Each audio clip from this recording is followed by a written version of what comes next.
Midnight, अगर आपकी गाड़ी किसी सुनसान सड़क पे खराब हो जाए तो आप क्या करोगे? तुरंत हेल्प के लिए किसी को कांटेक्ट करोगे। ऐसा ही कुछ किया था 19 साल की ब्रैंडन ने भी। उसने अपनी पेरेंट्स को कॉल किया। वो उसके साथ फोन पे ही थे, तभी कुछ स्ट्रेंज हुआ, बहुत स्ट्रेंज। बात करते हुए ब्रैंडन जोर से चीखा और फिर एकदम सन्नाटा। उसके बाद किसी ने कभी भी ब्रैंडन को नहीं देखा। वो बहुत मिस्टीरियसली वैनिश हो गया। आज की कहानी में शुरू करूं उससे पहले आपसे रिक्वेस्ट है कि आप अगर इस टाइप के स्ट्रेंज, डार्क और मिस्टीरियस स्टोरीज पसंद करते हो तो प्लीज मेरे चैनल को सब्सक्राइब कर लीजिए, क्योंकि इस चैनल पर मैं आपको उसी टाइप के स्टोरीज सुनाती हूँ। ये सारे स्टोरीज ट्रू इंसिडेंट होते हैं। मैं पर्सनली इस टाइप के स्टोरीज रीड करना पसंद करती हूँ, और जो भी स्टोरीज मुझे बहुत ज्यादा इंटरेस्टिंग और मिस्टीरियस लगती है वो स्टोरीज के ऊपर वीडियो बना के मैं तुम लोगों के साथ शेयर करती हूँ। तो अगर वीडियो पसंद आए एक लाइक जरूर कर देना। Let's get into today story. 2008 में 19 साल का ब्रैंडन स्वॉनसन यूएस के छोटा सा टाउन कैनबी के एक कॉलेज में एडमिशन लिया। कॉलेज से उसका घर यही कुछ 30 मिनट्स ड्राइव दूर था। उस साल कॉलेज खत्म करने के बाद ब्रैंडन का प्लान था किसी बड़े यूनिवर्सिटी में एडमिशन लेना। 13th में वो कॉलेज के आखिरी दिन ब्रैंडन और उसके फ्रेंड्स प्लान करते हैं कि वो लोग कहीं जाके सेलिब्रेट करेंगे। नेक्स्ट डे से उनके कॉलेज की वैकेशन भी स्टार्ट होगी।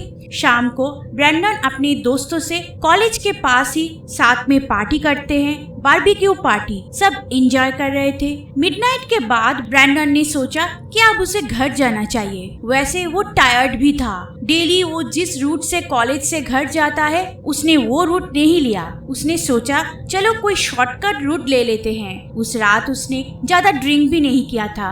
हार्डली एक ही बियर का बोतल उसने पिया होगा। बेसिकली वो ड्रंक तो नहीं था। शॉर्टकट रूट से जब वो घर जा रहा था तब एक छोटा सा एक्सीडेंट हो गया और उसकी कार की व्हील फंस गया एक गड्ढे में। गाड़ी को वो बाहर ही नहीं निकल पा रहा था। बहुत बुरी तरह से फंस गया वो। उसने अपने दोस्तों को कॉल किया जो उस रात उसके साथ पार्टी कर रहे थे, लेकिन किसी ने फोन नहीं उठाया। मिडनाइट को अपने पेरेंट्स को कॉल करने में उसे बहुत एम्बैरेसिंग लगा, लेकिन उसके पास कोई और ऑप्शन भी नहीं था।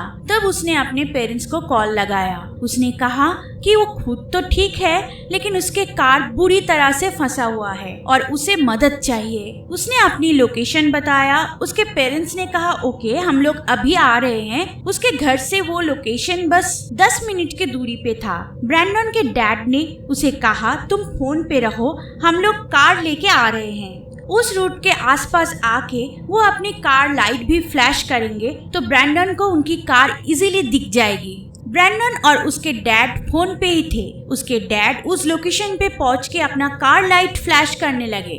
आसपास पूरे एरिया चेक किया, लेकिन ब्रैंडन का कहना था कि उसे उनकी कार दिखाई नहीं दे रहा है। उसने फिर से उन्हें डायरेक्शन दिया कि वो एग्जैक्टली कहाँ पे है, कहाँ से उन्हें लेफ्ट या राइट लेना है, इतना डिटेल में। अब उसके पेरेंट्स उससे पूछा कि क्या तुम सही डायरेक्शन दे रहे हो, क्योंकि हम कंटिन्यूअसली लाइट फ्लैश कर रहे हैं और तुम्हें दिखाई कैसे नहीं दे रहा है। ब्रैंडन ने भी अपना कार लाइट फ्लैश किया, लेकिन उसका गाड़ी वहाँ बुरी तरह से फंसा हुआ था। वो गाड़ी को हिला भी नहीं पा रहा था। उसने अपने पेरेंट्स से पूछा कि क्या वो लोग उसे देख पा रहे हैं। वो लाइट फ्लैश कर रहा था, लेकिन वो लोग भी उसे नहीं देख पाए। दोनों पार्टी ही बहुत ज्यादा फ्रस्ट्रेटेड हो गए। ब्रैंडन निराश होकर कहा कि उसे एक लाइट दिख रही है। उसे लगा कि लिंक टाउन के पास ही है वो, और वो कार से उतार के उस टाउन की तरफ पैदल चला जाएगा। अराउंड 2:30 AM, लगभग 47 मिनट्स वो अपने डैड के साथ कॉल पे है। चलते चलते अचानक ब्रैंडन ने चिल्लाया ओह शिट,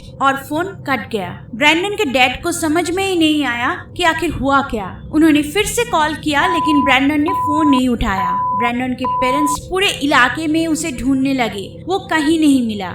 उन्होंने पुलिस को कॉल किया। ब्रैंडन की कॉल लोकेशन को ट्रेस किया गया। ये केस और भी कॉम्प्लिकेटेड हो गई। पता चला जो डायरेक्शन उसने दिया था, जिस एरिया में उसके पेरेंट्स उसे ढूंढ रहे थे, वो उस इलाके के आसपास भी नहीं था। वहाँ से 40 किलोमीटर दूर टॉन्टन नाम का एक टाउन में उसका फोन था, जब वो फोन पे अपने पेरेंट्स से बात कर रहा था। ह्यूज सर्च लॉन्च किया गया ब्रैंडन को ढूंढने के लिए। उसी लीड को फॉलो करते हुए उसका कार मिला, लेकिन उसका कोई साइन नहीं। ये भी पता नहीं चल पाया कि क्या ब्रैंडन को पता था उसके एक्चुअल लोकेशन। इस पॉसिबिलिटी को भी रूल आउट नहीं किया गया था कि शायद ब्रैंडन नदी में गिर गया होगा, क्योंकि जहां उसका कार मिली वही पास में ही येलो मेडिसिन रिवर है। उस नदी में एक्सटेंसिव सर्च किया गया, उसके बॉडी नहीं मिली। कार से उतर के ब्रैंडन कौन सी डायरेक्शन में गया होगा वो भी पता करना बहुत मुश्किल था। उसकी गाड़ी की हालत भी ठीक ठाक ही थी, बस एक व्हील गड्ढे में फंसा हुआ था।